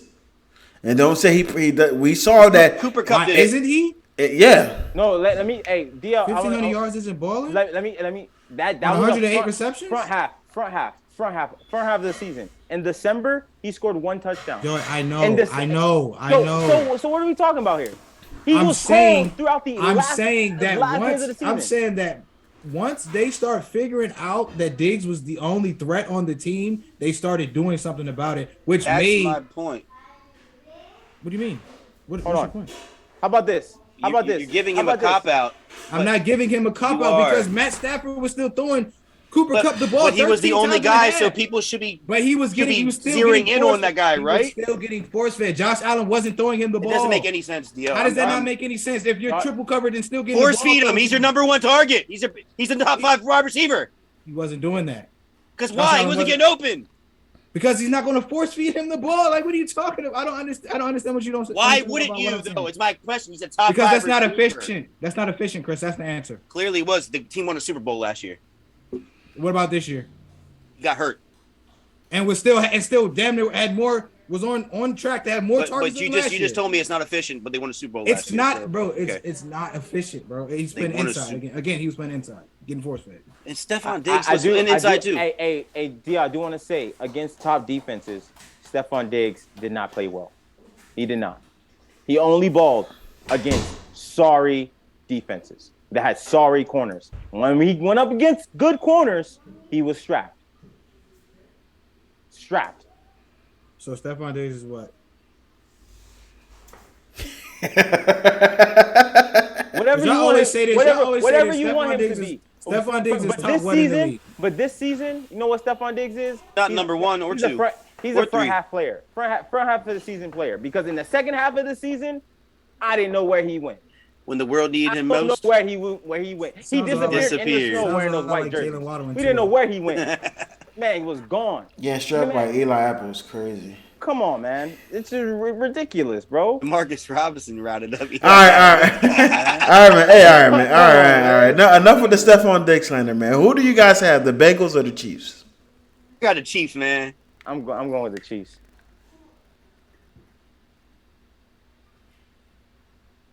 I ain't hear you, Smoot. Bengals. Can I get my answer on Friday? No. I'm just gonna go with my heart, man. I'm gonna go with the Chiefs, but something tell me, man. Something tell me differently, man. I just can't pick against my team, so I gotta go with the Chiefs, but man, I don't know. 49ers versus Eagles.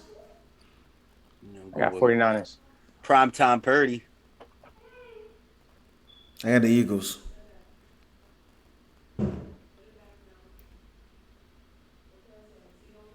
Smooth, we can't hear you. Eagles. All right, man.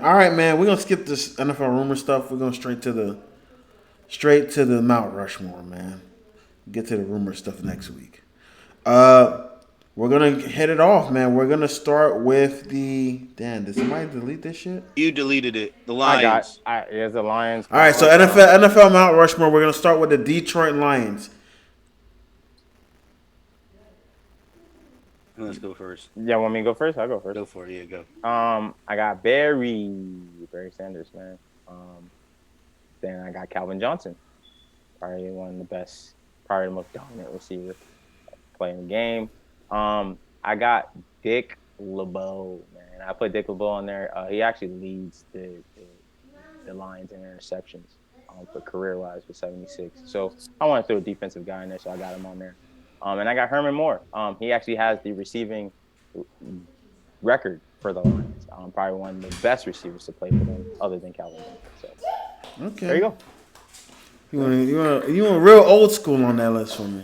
I had to put Barry. I like Dick LeBeau. I actually like Dick LeBeau, just like as a player anyway. So I want to throw him up there. So. Chubbs, who you got? I got Barry. I got Megatron.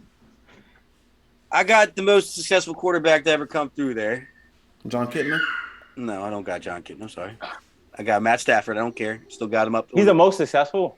In my eyes, yeah. Go wear glasses. and I had a hard time finding the fourth because I wanted to be a more modern guy that I've actually got to watch, even though that modern was terrible for Detroit. It was a toss-up between Roy Williams and Ndamukong Suh, and I went with Ndamukong Suh. Ndamukong Suh was a good one. Yeah, I think he you saw what he was a Heisman finalist coming out of college at the interior D line. Came in. He was basically what Aaron Donald was before Aaron Donald, being that dominant inside technique. A little bit dirty at his time in Lions, but he was dominant as shit. So yeah, I got the dominant. Smooth, who you got, man? Barry Sanders, Calvin Johnson, Matthew Stafford, and who's my fourth?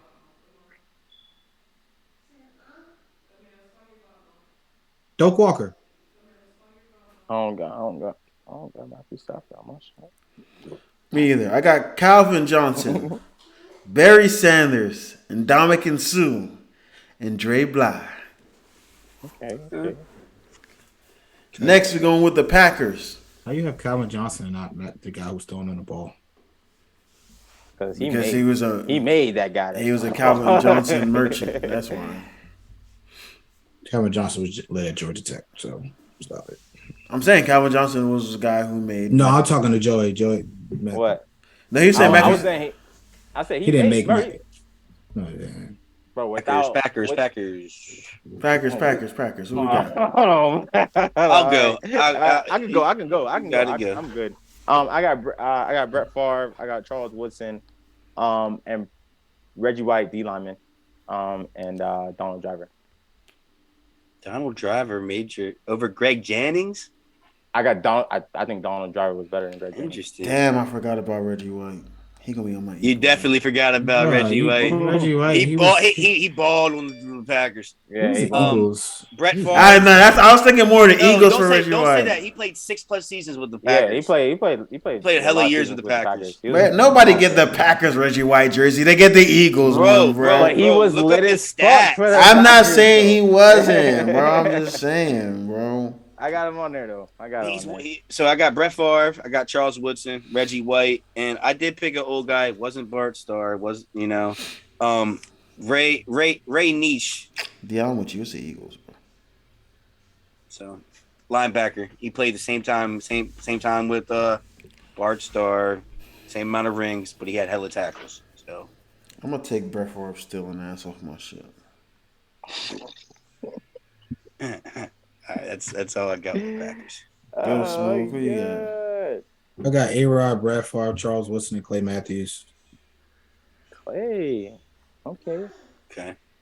I'm gonna keep Brett Favre stealing ass on my shit. I got Aaron Rodgers, Brett Favre, Charles Woodson, Sterling Sharp. I thought about it.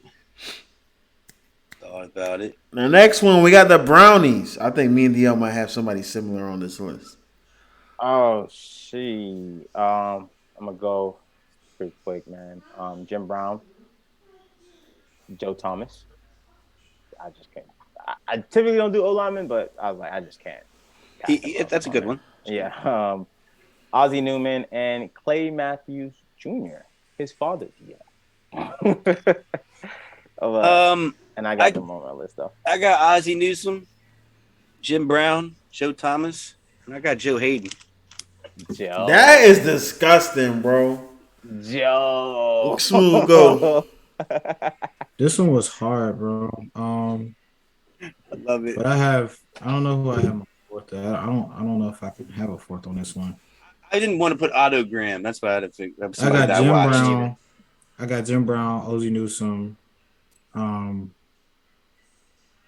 Garrett, actually, and Josh Cribbs. Josh Cribbs? Cribbs is on mine too, Smooth. Yeah! You guys didn't put Joe Thomas? I got Joe Thomas, Jim Brown, Ozzie Newsome, and Joshua Cribbs, boy. That's crazy. I remember Josh Cribbs. Yeah. Josh Cribbs is a Browns GOAT. Brown legend. Same thing with Chad Henne, Dade County legend. Shout out to Chad Henne, Dolphins. Last but not least, we got the Bengals.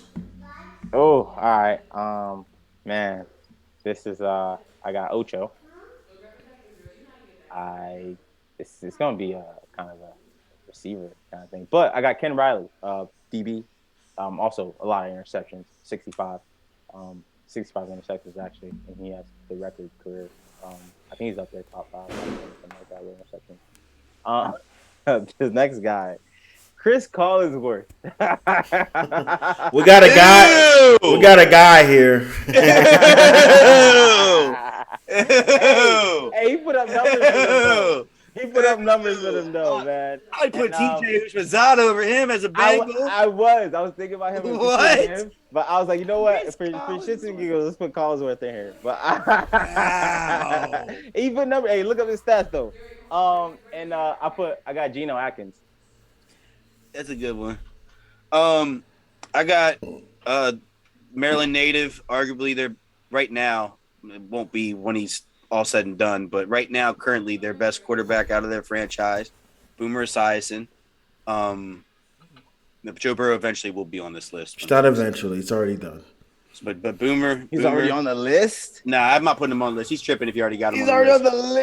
He's already on the list? He's tripping. So I got Boomer. I got arguably top 2 left tackle of all time, Anthony Munoz, Chad Ochocinco, and AJ Green.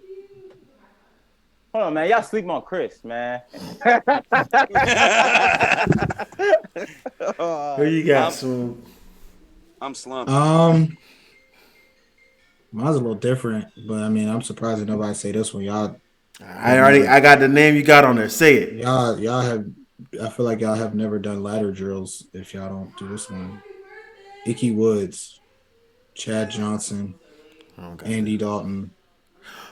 Andy Dalton? Keo Spikes. Andy Dalton. Keo Spikes? Yeah. I'm fucking dead. Yeah, that might be the nastiest Mount Rushmore. That's the nastiest. I know Tequila Spikes was like more Bills. Bro. Nah, yeah. Wait. Damn, what's the first name? Dalton, bro. Andy Dalton literally looked like a Bengal, bro. Yo, like repeat that. Repeat that for me. What'd you say? Andy Dalton was literally the face of the Bengals, bro, for the longest. I don't even think Icky ended up being the greatest running back. He was that quarterback. I don't know if he was the face. Hey, man, let me tell you guys. I got Ocho, of course. I got AJ Green, of course. Corey Dillon. Corey Dillon is way better running back than what's it called? I'm about to say. And I got the best quarterback to put on a Cincinnati Bengal jersey. Joe Burrow. Too early. Too early. I was thinking Corey Dillon, but I mean, Corey Dillon and Cedric Benson were bigger running backs than. You got Patrick Mahomes on your Kansas City. Damn right I do. Icky Woods. Top 5 quarterback all time already. Why can't I have him on the Mount Rushmore for the team? You saying no to me? I guess I should put 2 on mine. Cedric Benson. Nah, don't put 2 on there. Cedric Benson had a better career than Icky. DL did the Icky shuffle a couple times. Y'all hear Wayne, bro? He got Joe Burrow on. Yes, bro. He's too soon. How's he too soon? It's too soon. He's played. He led him to a Super Bowl. 2-3 seasons. He led them back to the AFC Championship. He the best quarterback. He has the most passing yards in their. Has a Super Bowl ring. He has the most passing yards in their history already in year 2 in the playoffs. Most passing touchdowns already in year 2 of their playoffs. Man, Icky Woods had the shuffle. Icky Woods had 1,066 yards with 15 touchdowns playing fullback, bro. He's a running back. The only fullback that deserves to be on their list is Mike Alston. That's it. He didn't play for them. I'm talking about when we get to the Bucks. So, all That right, is man. crazy, bro. Stop hating on. You gonna put Tom Brady on your Bucks? Rushmore. Nah, Richie Gannon. Still Richie playing. Gannon. Technically, he got a Super Bowl with him. You put Burrows on it. Nah, Tom. There's not enough. The Buccaneers have too many good defensive players to put Tom Brady on their Mount Rushmore. That's correct. That is correct. So, an offensive player that deserves to be on their Mount Rushmore is Mike Alston. And after that, straight defensive players. So, I can't disagree. all right, man. Before we get out of here, I got anything else I want to say to the people, man? Nah. Hopefully, actually, I got one thing. Hopefully, my team actually goes and interviews Eric Bieniemy. I was gonna say that I don't think Eric Bieniemy should try to be offensive coordinator for you guys. I think he's gonna try to be offensive coordinator somewhere because he wants to call plays. I don't think he should. I think he should just stay in KC until he can get a head coaching job. That's my opinion. Y'all should get Josh Boyer, bro. Our deep. Nah, I'm good. The Ravens are actually interviewing this week Frank Reich. So that'd be good for y'all. The QB whisperer. Yeah. House Divided fans, man, take a step back for a second and try to analyze things to a realistic perspective. Stop looking at stats all the time. Nobody ain't looking at stats. I'll let y'all talk. Let me talk. Let me can't wait. Let me get a rebuttal. Let me get a rebuttal. Let me finish. And I'm getting off after this. No. You better not. He the one that bring up the stats more than anything, bro.